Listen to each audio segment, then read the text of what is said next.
നമസ്കാരം. CBN വാർത്തകളിലേക്ക് സ്വാഗതം. ആദ്യം പ്രധാന വാർത്തകൾ. ചാലക്കുടി മർച്ചന്റ് അസോസിയേഷനിലെ നവീകരിച്ച jubilee building hall Chalakudy merchant association president Joy Moothedan ഉദ്ഘാടനം ചെയ്തു.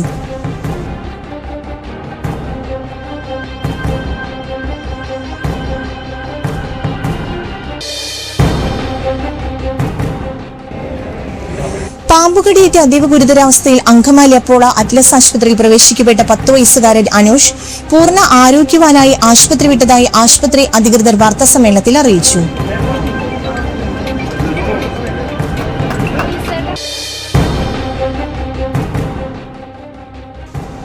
ഗുരുവായൂർ ക്ഷേത്രത്തിൽ ദർശനത്തിന് മുതിർന്ന പൗരർക്കുള്ള പട്ടികയിൽ ഇനി മുതൽ 70 വയസ്സ് കഴിഞ്ഞവരെ മാത്രം പരിഗണിച്ചാൽ മതിയെന്ന് ദേവസ്വം തീരുമാനം.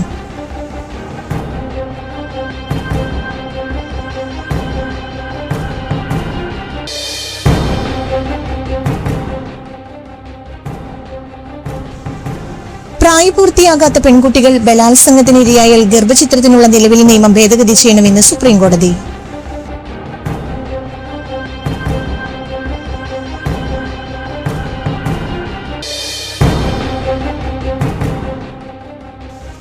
സംസ്ഥാനത്ത് സ്വർണ്ണവില വീണ്ടും വർദ്ധിച്ചു. ഉച്ചയ്ക്ക് ശേഷം പവന് ഒറ്റയടിക്ക് 1040 രൂപ വർദ്ധിച്ച് 1,11,000 കടന്നിരിക്കുകയാണ്.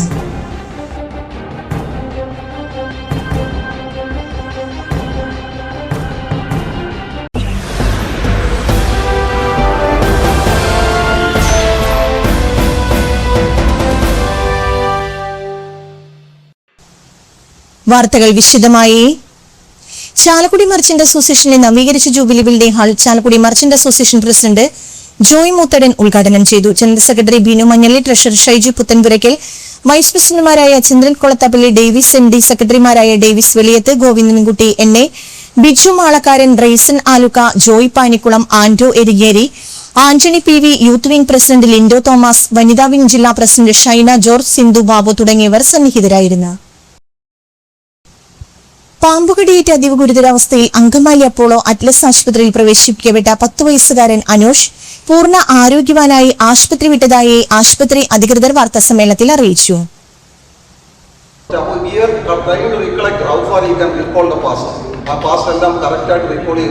അതൊരു നല്ല ഒരു കാര്യം. അതിന് കൂടെ തന്നെ ഇപ്പോൾ ഡോക്ടർ നിഷാദ് പറഞ്ഞാൽ വളരെ ബുദ്ധിമുട്ടുള്ളായിരുന്നു ആ ന്യൂസ് ബ്രേക്ക് ചെയ്യാന്നുള്ളത്. അവൻ്റെ അനിയനെ നഷ്ടപ്പെട്ടു പോയെന്നുള്ളതും അവനെ കടിച്ച പാമ്പാത് പോലും ആ കുട്ടി അറിയില്ല. എന്തോ ഷേക്ക് കുടിച്ചു, വയ്യാതായി, അനിയനെന്ത് പറ്റി, അവനും കുടിച്ചിരുന്നു, അവൻ ഒട്ടും വയ്യായിരുന്നു. ഇത്രയാണ് അവൻ അറിയാറുള്ളത്. ഈ ഒരു വിവരം അവനിലേക്ക് എത്തിക്കുക എന്ന് പറയുന്നത് ഞങ്ങളെല്ലാം കണ്ണു പറയുന്നു. അതേസമയം ബോൾഡായിട്ട് പറയണം, ഞങ്ങളുടെ സൈക്കോളജിസ്റ്റ് ഡോക്ടർ നീരജിൻ്റെ സഹായത്തോടെ ഫാമിലിയെയും അവരുടെ ഇൻപുട്സ് എല്ലാം എടുത്ത് അച്ഛനും അമ്മയും മക്കളും. കഴിഞ്ഞ 19-ാം തീയതി പുലർച്ചെയാണ് വീട്ടിലെ ഹാളിൽ നിലത്ത് കിടന്നുറങ്ങുകയായിരുന്ന അനോഷിനും സഹോദരൻ അൽജോയ്ക്കും പുലർച്ചെ 2 മണിയോടെ അസ്വസ്ഥതകൾ അനുഭവപ്പെട്ടത്. ഭക്ഷണത്തിലെ അസ്വാഭാവികതയാണെന്ന് കരുതി ആദ്യം ജീരകവെള്ളം നൽകിയെങ്കിലും 5 മണിയോടെ കുട്ടികൾ കുഴഞ്ഞു വീണു. തുടർന്ന് നടത്തിയ പരിശോധനയിൽ തലയുണയുടെ അടിയിൽ നിന്ന് ഉഗ്രവിഷമുള്ള വെള്ളിക്കട്ടൻ പാമ്പിനെ കണ്ടെത്തി. ഉടനെ ഇരുവരെയും ചാലക്കുടിയിലെ സ്വകാര്യ ആശുപത്രിയിൽ എത്തിച്ചെങ്കിലും യാത്രാമധ്യേ അൽജോ മരണത്തിന് കീഴടങ്ങി. ശ്വാസതടസ്സവും നാഡീവ്യൂഹത്തെ ബാധിച്ച തളർച്ചയും കാരണം അതീവ ഗുരുതരാവസ്ഥയിലായിരുന്ന അനൂഷിനെ പ്രാഥമിക ചികിത്സ നൽകിയ ശേഷം ഉടനെ വെന്റിലേറ്ററിൽ വിദഗ്ധ ചികിത്സയ്ക്കായി അപ്പോളോ അഡ്ലക്സ് ആശുപത്രിയിലേക്ക് മാറ്റുകയായിരുന്നു. മിനിറ്റുകൾക്കകം 15-അംഗ വിദഗ്ധ സമിതി മെഡിക്കൽ ടീം കുട്ടിയുടെ ജീവൻ നിലനിർത്താനുള്ള ശ്രമങ്ങൾ ആരംഭിച്ചു. ശ്വാസകോശത്തിന്റെയും ഹൃദയത്തിന്റെയും പ്രവർത്തനം നിലച്ച സ്ഥിതിയിലാണ് കുട്ടിയെ ventilator, ECMO, anti snake venom, bronchoscopy തുടങ്ങിയ ലൈഫ് സേവിംഗ് സംവിധാനങ്ങളുടെ സഹായത്തോടെ ജീവിതത്തിലേക്ക് മടക്കിക്കൊണ്ടുവന്നത്. ഫൈബർ ഒപ്റ്റിക് ബ്രോങ്കോസ്കോപ്പിയിലൂടെ ട്യൂബ് ശരിയായ സ്ഥാനത്തേക്ക് മാറ്റുകയും വായു സഞ്ചാരം പുനഃസ്ഥാപിക്കുകയും ചെയ്തു. ശ്വാസനാളത്തിലെ മുറിവ് തുന്നിച്ചേർക്കുന്ന സങ്കീർണമായ ശസ്ത്രക്രിയ സുരക്ഷിതമാക്കാൻ അനൂഷിനെ എക്മോ ചികിത്സയ്ക്കും വിധേയനാക്കി. അപ്പോളോ അഡ്ലക്സ് ആശുപത്രിയിലെ ആദ്യത്തെ പീഡിയാട്രിക് എക്മോ ചികിത്സയായിരുന്നു ഇത്. ചികിത്സയോട് അതിവേഗം പ്രതികരിച്ച അനൂഷിന് 3 ദിവസത്തിനുള്ളിൽ തന്നെ എക്മോ, വെന്റിലേറ്റർ സഹായങ്ങളിൽ നിന്നും മാറ്റാൻ സാധിച്ചു. അനൂഷിനെ ജീവിതത്തിലേക്ക് തിരികെ കൊണ്ടുവരാൻ സങ്കീർണമായ ചികിത്സാ ദൗത്യത്തിൽ പങ്കാളി മലയാളികളായ വിദഗ്ധ സംഘത്തെ ആശുപത്രി മാനേജ്മെന്റ് അഭിനന്ദിച്ചു. വാർത്താ സമ്മേളനത്തിൽ ആശുപത്രി chief executive officer doctor Abel George, operation head doctor Dilshad Thundiparambil എന്നിവരോടൊപ്പം അനൂഷിന്റെ മാതാപിതാക്കളും പങ്കെടുത്തു. അപ്പോളോ അഡ്ലക്സ് ആശുപത്രി ലോബിയിൽ സംഘടിപ്പിച്ച യാത്രയയപ്പ് ചടങ്ങിൽ ബെന്നി ബെഹനാൻ MP പങ്കെടുത്തു. അനൂഷിനെ ചികിത്സിച്ച ഡോക്ടർമാരും നഴ്സുമാരും ആശുപത്രി അധികൃതരും ചടങ്ങിൽ സന്നിഹിതരായിരുന്നു. തന്നെ കോടാലി പോയി എല്ലായിടത്ത് റെഡിയാക്കി ആംബുലൻസിൽ കയറ്റി നേരെ ഞങ്ങൾ പോയത് ചാലക്കുടിയിൽ സെൻറ്റ് ജെയിംസ് ഹോസ്പിറ്റലിലേക്കാണ്. അപ്പോൾ ഇളയവനെ വിളിക്കുമ്പോൾ അനക്കറിയില്ല അത് അന്വേഷണം പറഞ്ഞാൽ മോനെ അന്വേഷണം വിളിക്കുമ്പോൾ ഇങ്ങനെ കൈകൊണ്ട് എന്തൊക്കെയുണ്ട് സെൻറ്റ് ജെയിംസിൽ കൊണ്ടുവരുന്നവർ അവരെ വിളിക്കുമ്പോൾ സ്ട്രെച്ചറിൽ മോനെ വിളിക്കുമ്പോൾ എന്ത് ചോദിക്കുന്നുണ്ട്. അപ്പോൾ അവന് അത് കഴിഞ്ഞ് മറ്റവനെ കയറ്റി അന്വേഷണം ICU കയറ്റി ഒക്കെ നോക്കി.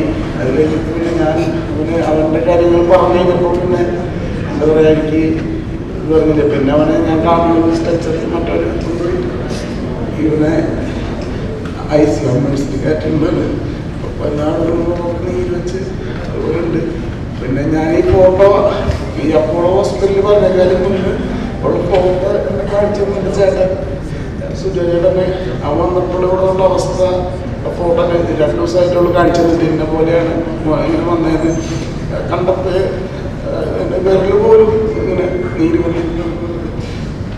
പക്ഷെ എല്ലാ സാധനങ്ങളും എല്ലാവരും സ്വന്തം മക്കളെ പോലെ എന്താ പറയുക സ്വന്തം മക്കളെ പോലെ തിരിച്ച് ഡോക്ടറെ വിളിച്ചപ്പോൾ പറഞ്ഞു സാറേ എൻ്റെ ഒരു മോൻ പോയി അവനെ രക്ഷപ്പെടുത്താൻ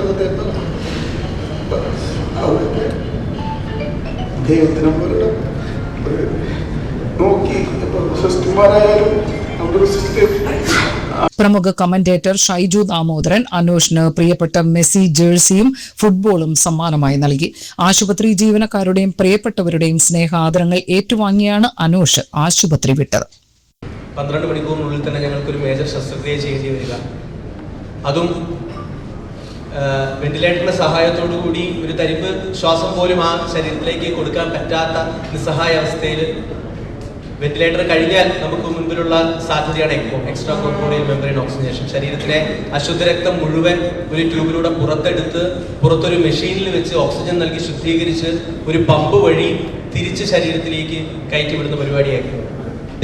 ഒരു ഡ്യൂട്ടിയാണ് നമ്മൾ ചെയ്യുന്നത്. എല്ലാം Dinesh sir, Dinshad sir, Shreeval sir, surgeon, എല്ലാവർക്കും ഹൃദയത്തിൻ്റെ ഭാഷയിൽ നന്ദി പറയുന്നു. ഈ ഒരു അഡ്ലക്സ് ഹോസ്പിറ്റലിലെ CEO ആണ്. ഇന്ന് നമ്മളിപ്പോൾ ഇവിടെ കൂടിയിരിക്കുന്നത് ഒരു ഇംഗ്ലീഷിൽ ഒരു സേയിങ് ഉണ്ട്, വി ട്രീറ്റ് ഗോഡ് ക്യൂർസ്. എന്ന് വെച്ചാൽ നമ്മൾ പരിചരിക്കും, അത് നമ്മൾ പരിശ്രമിക്കും, സൗഖ്യം കൊടുക്കുന്ന ദൈവം. അപ്പോൾ രണ്ടുപേരുടെ കൂടെ ആയിട്ടാണ് നമ്മളിവിടെ വന്നിരിക്കുന്നത്. നമുക്ക് എല്ലാവർക്കും അറിയാം, നിങ്ങളെല്ലാവരും കഴിഞ്ഞ കുറേ ദിവസങ്ങളിൽ ഇങ്ങനെ പലരും നമ്മളെ വിളിക്കുകയും ഒക്കെ ഉണ്ടായിരുന്നു, എങ്ങനെയുണ്ട് കൊച്ചിൻ്റെ സ്ഥിതി എന്താണ്. അപ്പോൾ ആ ഒരു സന്ദർഭത്തിൽ ഇപ്പോൾ ഇന്നത്തെ ഒരു ദിവസത്തിൽ നമുക്ക് വളരെയധികം വളരെ സന്തോഷത്തോടെ പറയാൻ പറ്റും.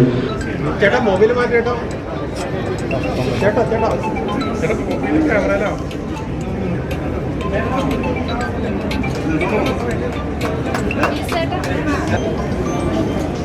ചേട്ടാ മൊബൈല് ചേട്ടാ മൊബൈല്.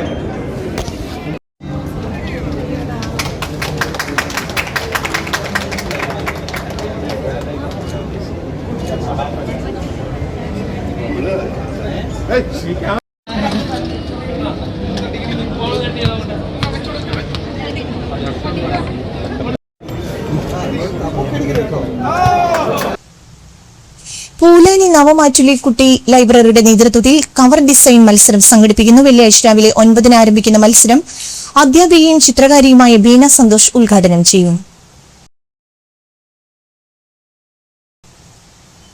ഗുരുവായൂർ ക്ഷേത്രത്തിൽ ദർശനത്തിന് പോന്നിരുന്ന പൗരർക്കുള്ള പട്ടികയിൽ ഇനി മുതൽ 70 വയസ്സ് കഴിഞ്ഞവരെ മാത്രം പരിഗണിച്ചാൽ മതിയെന്ന് ദേവസ്വം തീരുമാനം.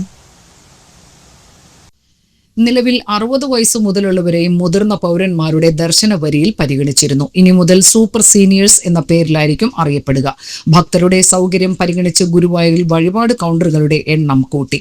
ക്ഷേത്രത്തിന്റെ തെക്കേ മതിൽക്കെട്ടിൽ വഴിപാട് ഷീട്ടാക്കാനും പടിഞ്ഞാറേ നടയിൽ പ്രസാദം വാങ്ങാനുമായി ഓരോ കൗണ്ടർ വീതമാണ് കൂട്ടിയത്.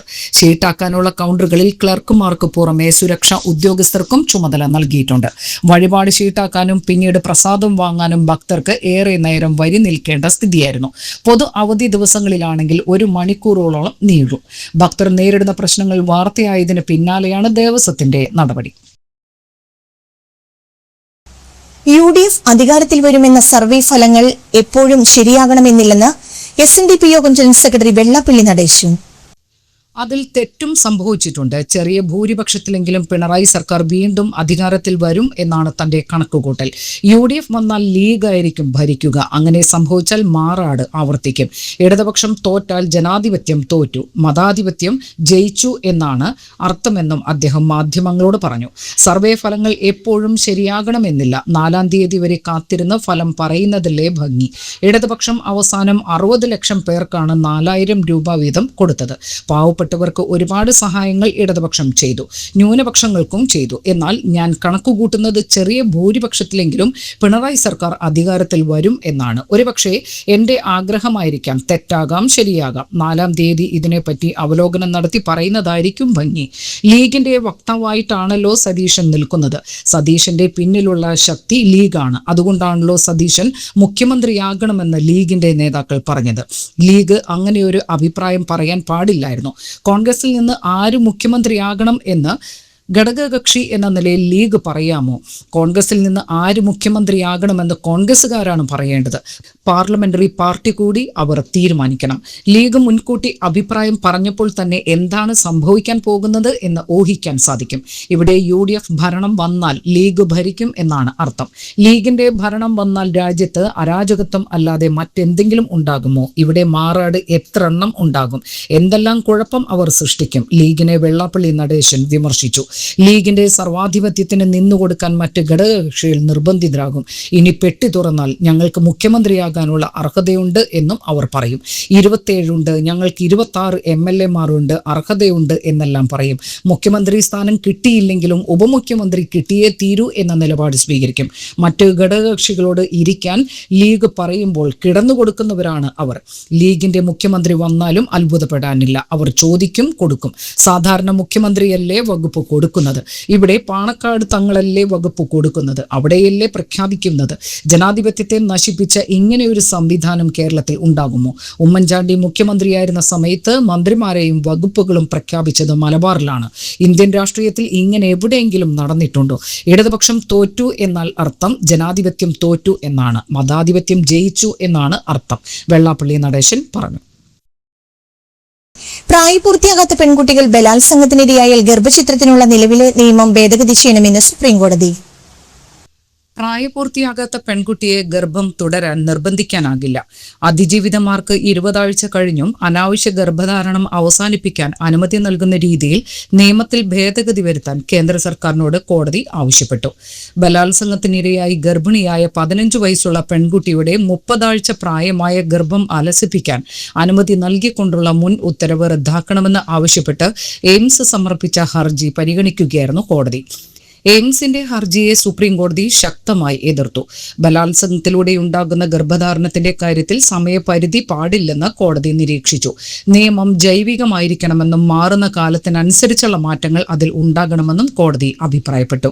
ബലാത്സംഗത്തിനിരയായ കുട്ടിക്ക് ഗർഭചിത്രത്തിന് അനുമതി നൽകിയില്ലെങ്കിൽ ആ പെൺകുട്ടിക്ക് ജീവിതകാലം മുഴുവൻ മാനസികാഘാതവും വിഷമവും അനുഭവിക്കേണ്ടി വരുമെന്ന് chief justice Surya Kant, justice Joymalya Bagchi എന്നിവരടങ്ങിയ ബെഞ്ച് ചൂണ്ടിക്കാട്ടി.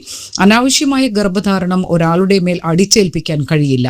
അമ്മയ്ക്ക് സ്ഥിരമായ ശാരീരിക വൈകല്യങ്ങൾ സംഭവിക്കില്ലെങ്കിൽ ഗർഭചിത്രം നടത്തണമെന്നും കോടതി അഭിപ്രായപ്പെട്ടു. 15 വയസ്സുള്ള ഒരു കുട്ടിയുടെ അനാവശ്യ ഗർഭധാരണമാണിത്. അവൾ ഇപ്പോൾ പഠിക്കേണ്ട പ്രായമാണ്. എന്നാൽ നമ്മൾ അവളെ അമ്മയാകാൻ നിർബന്ധിക്കുന്നു. അവൾ അനുഭവിച്ച വേദനയും അപമാനവും ചിന്തിച്ചു നോക്കൂ എന്ന് എയിംസിന്റെ ഹർജി എതിർത്തുകൊണ്ട് കോടതി നിരീക്ഷിച്ചു. പ്രായപൂർത്തിയാകാത്ത പെൺകുട്ടിയുടെ മാതാപിതാക്കൾക്ക് കൗൺസിലിംഗ് നൽകാൻ എയിംസിന് എയിംസിന് കോടതി നിർദ്ദേശം നൽകി. അന്തിമ തീരുമാനം പെൺകുട്ടിയുടെയും രക്ഷിതാക്കളുടെയും താൽപര്യപ്രകാരമായിരിക്കണമെന്നും ശരിയായി തീരുമാനമെടുക്കാൻ വൈദ്യശാസ്ത്ര വിദഗ്ധർ അവരെ സഹായിക്കണമെന്നും കോടതി നിർദ്ദേശിച്ചു. 30 ആഴ്ചയായതിനാൽ ഇപ്പോൾ ഗർഭചിത്രം നടത്തുന്നത് വൈദ്യശാസ്ത്രപരമായി ഉചിതമല്ല എന്നാണ് എയിംസിനു വേണ്ടി ഹാജരായ additional solicitor general Aishwarya Bhati വാദിച്ചത്. ഈ ഘട്ടത്തിൽ ഭ്രൂണത്തിന് ജീവൻ നിലനിർത്താൻ ശേഷിയുണ്ടെന്നും കുട്ടി ജനിച്ചാൽ ദത്തെടുക്കാൻ നൽകാവുന്നതാണെന്നും ഐശ്വര്യ ഭാട്ടി നിർദ്ദേശിച്ചു. എന്നാൽ അമ്മയ്ക്ക് ഇത് ദീർഘകാല ആരോഗ്യ പ്രശ്നങ്ങൾ ഉണ്ടാക്കിയേക്കാം എന്നും അവർ ചൂണ്ടിക്കാട്ടി.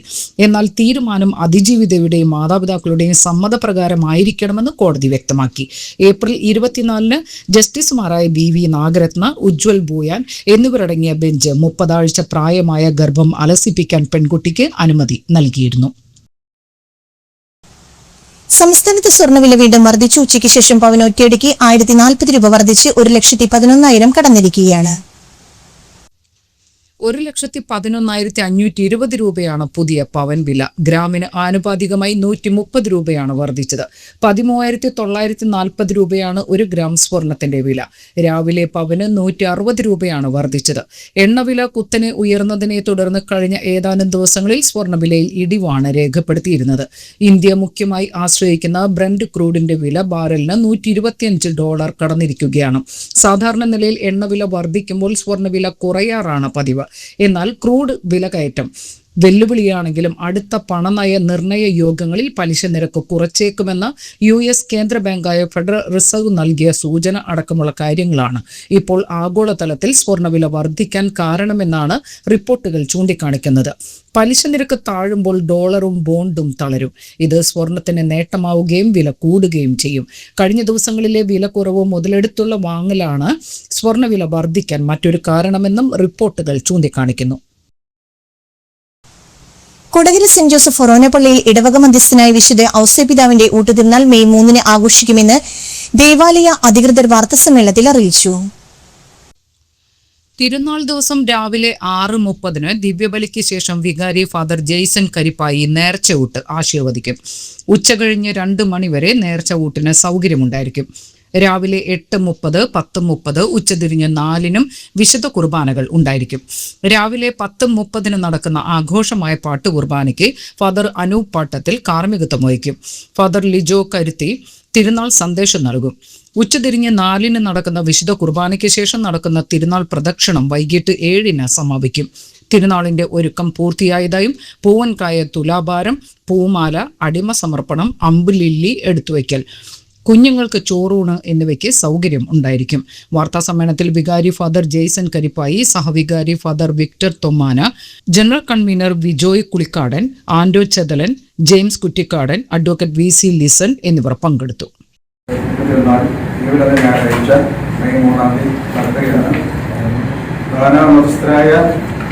ജനങ്ങൾ പങ്കുചേരുന്ന ഒരു അവസരമാണ്.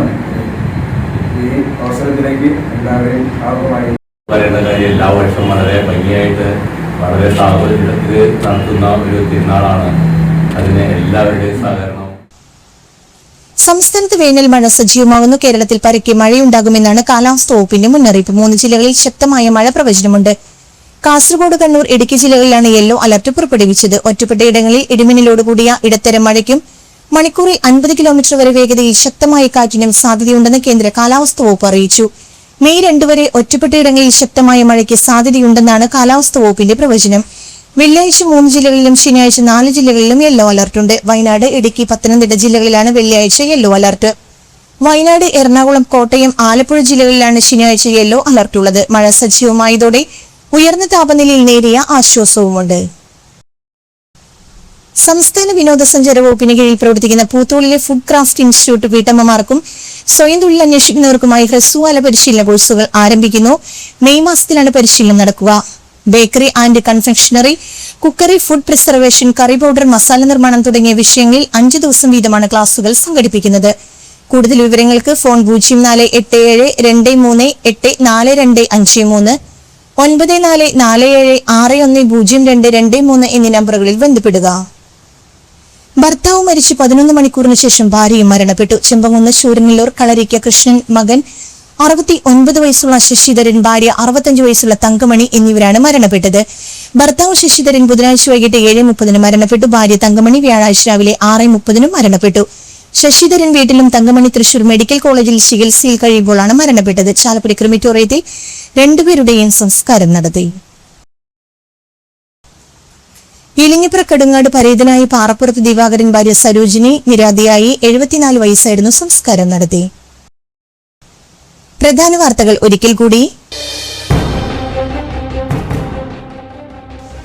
ചാലക്കുടി മർച്ചന്റ് അസോസിയേഷനിലെ നവീകരിച്ച jubilee building hall Chalakudy merchant association president Joy Moothedan ഉദ്ഘാടനം ചെയ്തു.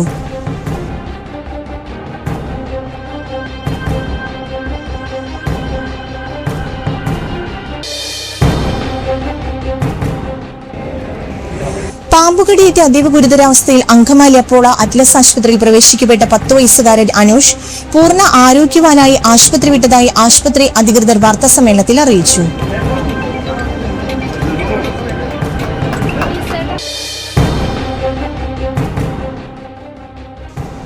ഗുരുവായൂർ ക്ഷേത്രത്തിൽ ദർശനത്തിന് മുതിർന്ന പൗരർക്കുള്ള പട്ടികയിൽ ഇനി മുതൽ 70 വയസ്സ് കഴിഞ്ഞവരെ മാത്രം പരിഗണിച്ചാൽ മതിയെന്ന് ദേവസ്വം തീരുമാനം.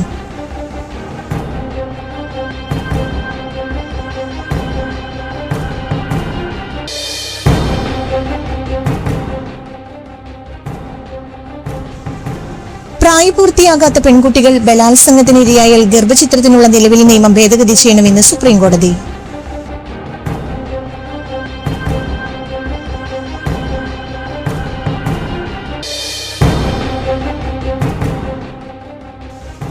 സംസ്ഥാനത്ത് സ്വർണ്ണവില വീണ്ടും വർദ്ധിച്ചു. ഉച്ചയ്ക്ക് ശേഷം പവന് ഒറ്റയടിക്ക് 1040 രൂപ വർദ്ധിച്ച് 1,11,000 കടന്നിരിക്കുകയാണ്.